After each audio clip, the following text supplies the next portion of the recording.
نحمده ونصلي على رسوله الكريم أما بعد فأعوذ بالله السميع العليم من الشيطان الرجيم بسم الله الرحمن الرحيم رب اشرح لي صدري ويسر لي أمري واحلل عقدة من لساني يفقهوا قولي رب يسر ولا تؤثر وتمم بالخير۔ سورہ شعراء آیت نمبر 123 سے 159 تک۔ بسم اللہ الرحمن الرحیم۔ کذبت عاد المرسلین، کذبت جھٹلایا، عاد نے، للمرسلین رسولوں کو، اذ جب قال کہا، لہم ان سے، اخوہم ان کے بھائی، ہود علیہ السلام نے، الا تتقون کیا تم ڈرتے نہیں ہو، یعنی کیا تمہیں اللہ کا ڈر نہیں ہے، انی بے شک میں، لکم تمہارے لیے، رسول امین ایک امانت دار رسول ہوں، فاتقوا اللہ پس اللہ سے ڈرو، وَأَطِیعُونِ اور میری اطاعت کرو۔ وہی الفاظ ہیں، بار بار ریپیٹ ہو رہے ہیں، ہر رسول نے اپنی قوم سے یہی کہا، انی لکم رسول امین فاتقوا اللہ وَأَطِیعُونِ، وما اسألکم اور نہیں میں مانگتا تم سے، اسأل یسئل سوال کرنے کے معنی میں آتا ہے، اسأل میں سوال کرتا، میں مانگتا، تم سے، علیہ اس پر، یعنی اس تبلیغ کے کام پر، من اجر کوئی اجرت، کوئی معاوضہ، ان اجریہ نہیں ہے میرا اجر یا نہیں ہے میری اجرت، الا مگر علی رب العالمین سب جہانوں کے رب کے ذمے۔ ریپیٹڈ آیات ہیں۔ اتبنون یہ نہیں ہے، کیا تم بناتے ہو، کیا تم تعمیر کرتے ہو، بنیاد کو کہتے ہیں۔ اتبنون کیا تم بناتے ہو، بکل ریئن ہر اونچی جگہ پر، ریئتن کی جمع ہے، مطلب ہوتا ہے بلند جگہ، پہاڑ یا ٹیلا وغیرہ، تو وہ ان گزرگاہوں پر عمارتیں تعمیر کرتے تھے جو اونچی جگہ پہ ہوتی تھی، اور ایک نشانی یعنی ممتاز ہوتی تھی وہ، اور اس کا مقصد یہ نہیں ہوتا تھا کہ وہ ان میں رہتے تھے، بلکہ جیسے بغیر مقصد کے اپنے نام کے لیے بہت سا پیسہ جمع خرچ کر کے بڑی بڑی عمارتیں اس لیے تعمیر کرتے ہو کہ دنیا میں یادگار کے طور پہ قائم رہیں، آیتن ایک نشانی، ایک یادگار کے طور پر، تعبسون لا حاصل کام کرتے ہو، ابس کام کرتے ہو، عین با سا ابس کا لفظ اردو میں بھی استعمال ہوتا ہے، وہ ایک شعر میں بھی ہے نا، ناحق ہم مجبوروں پہ یہ تہمت ہے مختاری کی، کرتے ہیں چاہتے ہیں سو آپ کرے ہیں ہم کو ابس بدنام کی، یعنی کہا تو یہ جاتا ہے کہ انسان ایک بااختیار مخلوق ہے، تو مختاری کی تو ایک تہمت ہے ہم پہ، اللہ جو چاہتے ہیں خود ہی کرتے ہیں، ہم کو ابس بدنام کیا، تو ابس کا لفظ شعر میں آیا ہے، عین باسا، ابس کا مطلب ہوتا ہے بے فائدہ، فضول، جس کا کوئی مقصد نہ ہو، تو تم لوگ بغیر کسی مقصد اور فائدے کے جگہ جگہ بڑی بڑی عمارتیں بناتے ہو، صرف اس لیے اپنی یادگار کے طور پر۔ یہ ہر قوم اور ہر تمدن میں یہ فضول رسم جو ہے ہمیشہ سے رہی ہے، ہر دور کے حکمران بڑی بڑی عمارتیں صرف اس لیے تعمیر کرتے رہے ہیں کہ دنیا میں ان کا یادگار کے طور پہ وہ یاد رہیں، جیسے اہرام مصر ہیں، تاج محل ہے، اور بھی تاریخی عمارات جو ہوتی ہیں، تو اپنے اپنے زمانے میں حکمرانوں نے ان پہ بہت پیسہ خرچ کیا، مگر انسانیت کے لیے ان کی افادیت کچھ بھی نہیں ہوتی۔ اسی طرح قوم عاد کے جو مراد تھے وہ بھی ایسی یادگاریں تعمیر کرنے کے شوقین تھے، تو اللہ فرما رہے ہیں اتبنون بکل ریء آیۃ تعبثون، کیا تم ہر اونچی جگہ پر ایک یادگار اس لیے بناتے ہو کہ تم ایک لا حاصل کام کرتے ہو، وتتخذون، تم بناتے ہو مصانع، بڑی بڑی عمارتیں، لعلکم تخلدون، شاید کہ تم یہاں ہمیشہ رہو، ایسی یادگاریں، ایسے محلات تم اس لیے بناتے ہو کہ تم اس میں ہمیشہ رہو گے؟ ایسا نہیں ہوتا، یہ یادگاریں تو باقی رہ جاتی ہیں مگر بنانے والے باقی نہیں رہتے۔ آج بھی قرطبہ اور غرناطہ کے محلات موجود ہیں مگر ان کے مکینوں کا کسی کو پتہ بھی نہیں۔ ان محلات کو تعمیر کروانے والوں نے یہی سوچ کے بنایا تھا کہ بس ہم نے تو اسی میں رہنا ہے۔ بے شک پتہ ہوتا ہے انہیں کہ ہم ہمیشہ نہیں رہیں گے، لیکن وہ کام ایسے ہی کر رہے ہوتے ہیں کہ جیسے ان میں ہمیشہ ہی رہیں گے۔ وَتَتَّخِذُونَ مَصَانِعَ لَعَلَّكُمْ تَخْلُدُونَ، کہ شاید تم یہاں ہمیشہ رہو۔ وَإِذَا بَطَشْتُمْ، اور جب تم پکڑتے ہو، جب تم کسی کی گرفت کرتے ہو، بطشا کا لفظ کہاں پڑا ہے؟ ان بطش ربک لشدید، بے شک تیرے رب کی پکڑ بڑی سخت ہے۔ تو بطش تم، جب تم پکڑتے ہو، جب تم گرفت کرتے ہو، بطش تم جبارین، بڑے جبارانہ انداز میں، ظالمانہ انداز میں، ظالموں کی طرح پکڑتے ہو۔ کسی قوم پر حملہ آور ہوتے ہو تو ظلم کی انتہا کر دیتے۔ فاتقوا اللہ وأطیعون، تم اللہ سے ڈرو اور میرا کہنا مانو، میری اطاعت کرو۔ واتقوا الذی، اور ڈرو اس ذات سے، امدکم، جس نے مدد کی تمہاری، بما تعلمون، ان چیزوں سے جنہیں تم جانتے ہو۔ اللہ تمہیں اولاد عطا کرتا ہے، مال و اسباب سے نوازتا ہے، خوشحالی اور فارغ البالی اس نے دی تمہیں، ہر طرح کے انعامات سے تمہیں اس نے نوازا۔ امدکم بانعام و بنین، اس نے تمہیں مدد دی چوپایوں کے ساتھ اور بیٹوں کے ساتھ، وجنات و عیون، اور باغات اور چشموں کے ساتھ۔ انی اخاف، بے شک میں ڈرتا ہوں، علیکم، تم پر، یا تمہارے بارے میں، عذاب یوم عظیم، ایک بڑے دن کے عذاب سے۔ مجھے اندیشہ ہے کہ تمہیں ایک بڑے دن کا عذاب آ پکڑے گا۔ قالوا، انہوں نے کہا، سواء علینا، ہمارے لیے تو برابر ہے، اے ہود علیہ السلام، ہمارے لیے برابر ہے، اوعظت، خواہ آپ نصیحت کریں، ام لم، یا نہ تکن، آپ ہوں، من الواعظین، نصیحت کرنے والوں میں سے، ہمیں اس سے کچھ بھی فرق نہیں پڑتا، آپ ہمیں نصیحت کرتے رہیں، آپ ہمیں اللہ کی باتیں بتاتے رہیں یا نہ بتائیں، ہمیں اس سے کوئی فرق نہیں پڑتا، ہمارے لیے برابر ہے۔ ان ھذا الا خلق الاولین، نہیں ہے یہ مگر پہلے لوگوں کی عادت، یہ تو بس پرانے لوگوں کی عادت ہے، وہی باتیں جو پہلے بھی لوگ کرتے آئے ہیں، یا یہ مطلب کہ ہم جس دین اور روایات پر قائم ہیں وہ وہی ہیں جن پر ہمارے آباء و اجداد تھے، کہ ہم نہیں چھوڑ سکتے۔ ان ھذا الا خلق الاولین، مگر نہیں ہے یہ مگر پہلے لوگوں کی عادت۔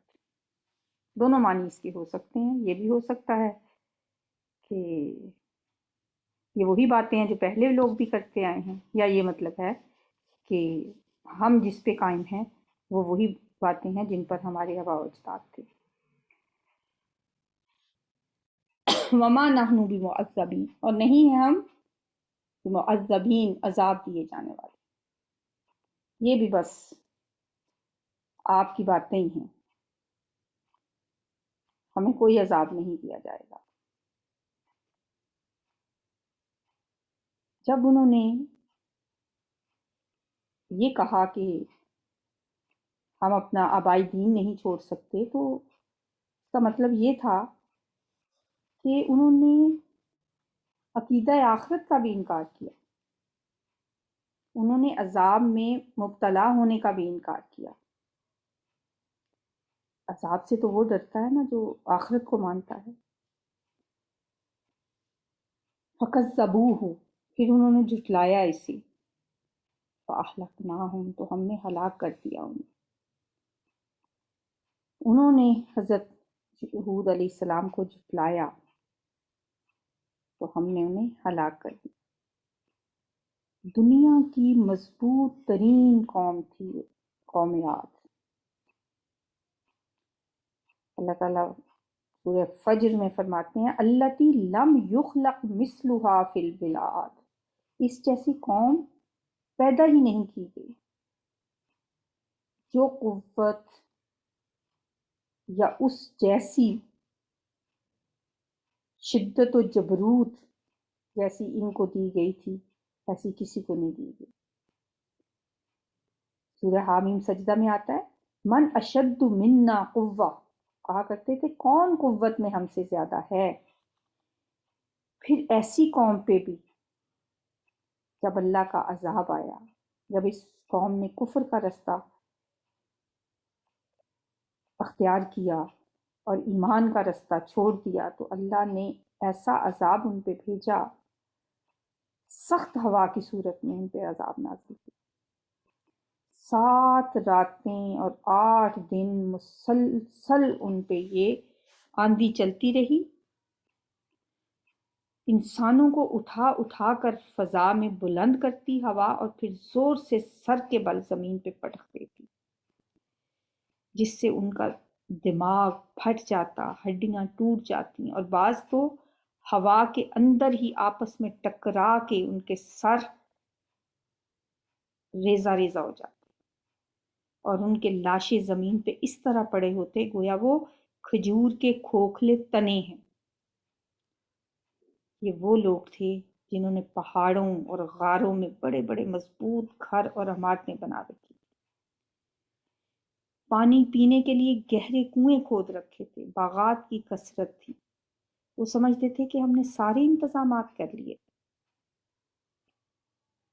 جب اللہ کا عذاب آیا تو کوئی چیز ان کے کام نہ آئی اور انہیں صفحہ ہستی سے مٹا کے رکھ دیا گیا۔ ان فی ذلک لآیۃ، بے شک اس میں یقیناً ایک نشانی ہے، وما کان اکثرهم مؤمنین، اور نہیں تھے ان کے اکثر ایمان لانے والے، وان ربک لہو العزیز الرحیم، اور بے شک تیرا رب البتہ وہی ہے نہایت غالب اور بہت رحم کرنے والا۔ یہ وہی 2 آیات جو بار بار ریپیٹ ہو رہی ہیں، بار بار دہرائی جا رہی ہیں، عزیز کے ساتھ رحیم کا لفظ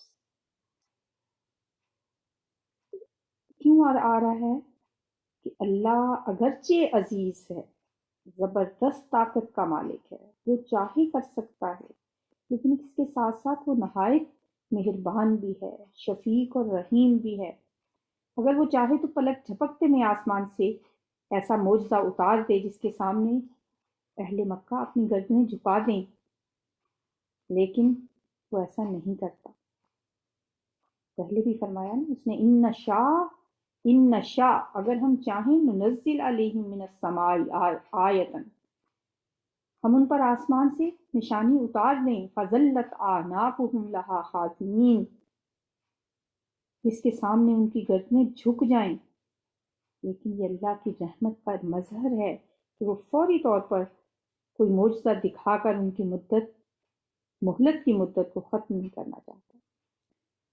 وہ چاہتا ہے کہ شاید کچھ اور لوگ راہ راست پہ آ جائیں، اسی وجہ سے ان کے مسلسل مطالبے کے باوجود انہیں معجزہ نہیں دکھایا جا رہا تھا، لیکن یہ لوگ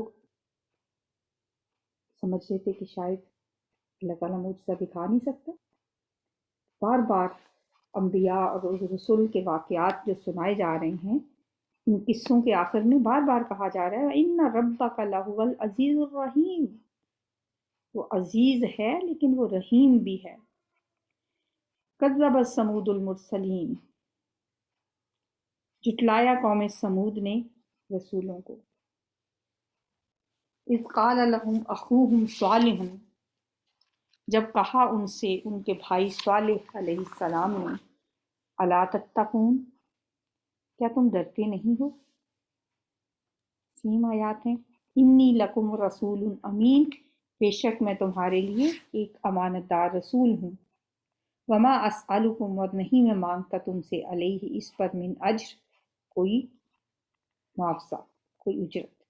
ان اجریہ، نہیں ہے میرا معاوضہ، الا علی رب العالمین، مگر رب العالمین کے ذمے۔ اتترکون، کیا تم چھوڑ دیے جاؤ گے، فی ما، ان چیزوں میں، جو ہا ہنا، یہاں، اس جگہ یعنی دنیا میں، آمنین، امن سے، کیا ان چیزوں میں جو یہاں ہیں تم امن کے ساتھ چھوڑ دیے جاؤ گے؟ یہ نعمتیں جو تمہیں حاصل ہیں کیا ہمیشہ رہیں گی؟ کیا تمہیں موت نہیں آئے گی؟ کیا تمہیں عذاب نہیں دیا جائے گا؟ یہ استفہام انکاری ہے، یعنی ایسا نہیں ہوگا، بلکہ موت بھی آئے گی اور عذاب بھی ملے گا، لیکن جب اللہ چاہے گا، جب وہ چاہے گا تو تم ان نعمتوں سے محروم کر دیے جاؤ گے۔ اس لیے کہا اللہ تعالیٰ ترغیب دلا رہے ہیں کہ اللہ کی نعمتوں کا شکر ادا کرو، اس پر ایمان لاؤ۔ اگر تم نے شکر اور ایمان کا رستہ اختیار نہیں کیا تو پھر تباہی اور بربادی تمہارا مقدر بن۔ کیا تم دنیا میں ان چیزوں میں جو یہاں ہیں تم امن کے ساتھ چھوڑ دیے جاؤ گے، فی جنات و عیون، باغات اور چشموں میں، و زروع، اور کھیتوں میں، و نخل، اور کھجوروں میں، طلعھا، کہ جن کے خوشے، حزین، نرم و نازک ہیں۔ نرم و نازک خوشوں والی کھجوروں اور کھیتیوں اور چشموں اور باغات میں کیا تم یوں ہی رہو گے؟ وَتَنْحِتُونَ، اور تم تراشتے ہو، من الجبال، پہاڑوں سے، بیوتن، گھر، فارہین، اتراتے ہوئے۔ پہاڑوں کو تراش تراش کر تم پرتکلف گھر بناتے ہو اور اس پر اتراتے بھی ہو۔ فارہین میں اترانا بھی میننگ اس کا ہے، اور اس کا مطلب یہ بھی ہے کہ تم تکلف کے ساتھ، زیادہ تصنع کے ساتھ اور بڑی مہارت کا مظاہرہ کرتے ہوئے، اتراتے ہوئے، فخر اور غرور کرتے ہوئے یہ سب کام کرتے ہو۔ تصنع ہوتا ہے بناوٹ، مصنوعی طور پہ کسی چیز کو بہت بڑھا چڑھا کے پیش کرنا۔ جیسے آج کل بھی لوگ جب گھر بناتے ہیں تو سہولت تو جو ہوتی ہے اس کے ساتھ ساتھ دکھاوا، بناوٹ، زیادہ جو پیسہ خرچ کیا جاتا ہے وہ ظاہری نمود و نمائش پہ ہوتا ہے، غیر ضروری آرائش پہ ہوتا ہے، اور فنکارانہ مہارتوں کا خوب مظاہرہ کیا جاتا ہے اور ایک دوسرے پہ برتری اور فخر و غرور کا اظہار کیا جاتا ہے۔ تو یہی چیز ان میں بھی تھی۔ وَتَنْحِتُونَ مِنَ الْجِبَالِ بُيُوتًا فَارِحِينَ، اور تم تراشتے ہو پہاڑوں سے گھر اتراتے ہوئے تکبر سے۔ فَاتَّقُوا اللَّهَ وَأَطِيعُونِ، پس اللہ سے ڈرو اور میرا کہنا مانو۔ وَلَا تُطِيعُوا، اور نہ اطاعت کرو، امر المسرفین، حد سے بڑھنے والوں کے حکم کی۔ امر حکم، مسرفین حد سے بڑھنے والوں کے، حد سے بڑھنے والوں کی اطاعت نہ کرو، ان کا کہنا نہ مانو، یعنی جو سردار ہیں، جو تمہارے بڑے ہیں، جو کفر و شرک پہ ڈٹے ہوئے ہیں اور حق کی مخالفت میں پیش ہیں، ان کی بات نہ مانو، بلکہ وَأَطِیعُونِی، میری اطاعت کرو۔ مسرفین کی نہ کرو، الذین یفسدون فی الارض، جو فساد کرتے ہیں زمین میں، ولا یصلحون، اور وہ اصلاح نہیں کرتے۔ قالو، انہوں نے کہا، انما انت من المسحرین، بے شک تو جادو کیے گئے لوگوں میں سے ہے۔ پیغمبر کی باتیں سننے کے بعد وہ بولے، بس تم تو صرف ایک ایسے شخص ہو ان میں سے ہو جن پر جادو کر دیا گیا ہے۔ ما انتا، نہیں ہے تو، الا بشر مثلنا، مگر ایک انسان ہمارے جیسا، ایک بشر مثلنا، ہمارے جیسا۔ ہر دور کے لوگوں نے اپنے پیغمبروں پر جو اعتراض کیا، ہمیشہ ایک اعتراض یہ بھی کیا گیا کہ ما انتا الا بشر مثلنا فاتی بھی آیتن، پس لے آ کوئی نشانی، ان کنت من الصادقین، اگر تو سچوں میں سے، کوئی معجزہ دکھا ہمیں۔ قال هذه ناقۃ لہا، کہا حضرت صالح علیہ السلام نے، هذه ناقۃ لہا شرب ولکم شرب یوم معلوم، یہ اونٹنی ہے، یہ ہے معجزہ۔ ہم پہلے بھی پڑھ کے آئے ہیں کہ انہوں نے یہ معجزہ طلب کیا، اللہ تعالیٰ نے یہ معجزہ انہیں دکھا دیا۔ حضرت صالح علیہ السلام نے فرمایا، ہاذہ ناقۃ، یہ اونٹنی ہے، لہا شربن، پانی پینے کی ایک باری اس کی ہے، لہا اس کی ہے، شربن پانی پینے کی باری، ولکم شرب یوم معلوم، اور تمہارے لیے بھی پانی پینے کی باری ہے، یوم معلوم، ایک مقررہ دن میں۔ ظاہر ہے یہ وہی اونٹنی تھی جو ان کے مطالبے پر ایک چٹان سے معجزے کے طور پہ نکلی تھی۔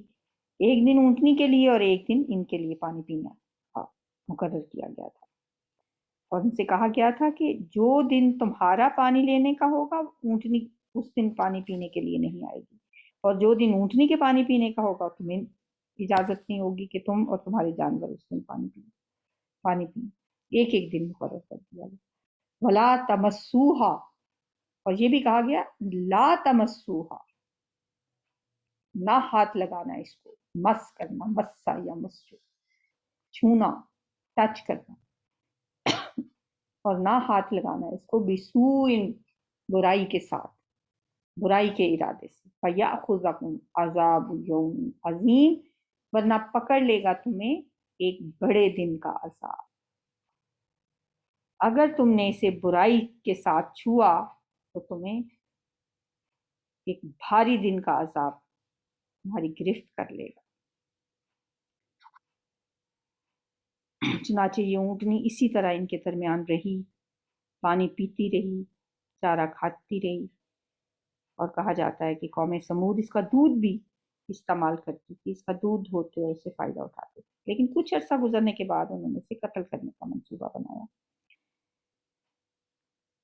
اور باوجود اس کے کہ وہ اللہ کی طرف سے ایک نشانی تھی، اللہ کی قدرت کا ایک معجزہ تھی، اور پیغمبر کی صداقت کی دلیل تھی، ان کے کہنے پہ یہ معجزہ انہیں دکھایا گیا تھا، لیکن اس کے باوجود قوم سمود پیغمبر پہ ایمان نہیں لائی اور اپنے کفر پہ ڈٹی رہی، اور یہاں تک ان کی سرکشی بڑھی کہ بالآخر انہوں نے اللہ کی اس اونٹنی کو، ناقۃ اللہ جس کو کہا گیا ہے، اس کو کوچیں کاٹ ڈالی، اس کے ہاتھوں اور پیروں کو زخمی کیا، اور پھر اسے قتل کر دیا۔ فَعَقَرُوهَا، تو انہوں نے کوچیں کاٹ دیں اس کی، فَأَصْبَحُوا نَادِمِينَ، پھر وہ ہو گئے شرمندہ ہونے والے، پشیمان ہو گئے۔ یہ اس وقت ہوا جب اونٹنی کے قتل کے بعد حضرت صالح علیہ السلام نے کہا کہ اب تمہیں صرف 3 دن کی مہلت ہے، چوتھے دن تمہیں ہلاک کر دیا جائے گا۔ اور اس کے بعد جب واقعی عذاب کی علامتیں ظاہر ہونا شروع ہو گئیں تو پھر ان کی طرف سے بھی اظہار ندامت ہونے لگا، لیکن اب جب کہ عذاب کی علامات دیکھ لی تھی انہوں نے، اب ندامت کا کوئی فائدہ نہیں تھا، اب توبہ کارگر نہیں ہو سکتی تھی۔ فأخذهم العذاب، تو پکڑ لیا انہیں عذاب نے۔ پھر وہی آیات ان فی ذلک لآیۃ وما کان اکثرهم مؤمنین وان ربک لہو العزیز الرحیم۔ سبحانک اللہم وبحمدک اشہد ان لا الہ الا انت نستغفرک ونتوب الیک۔ السلام علیکم ورحمۃ اللہ۔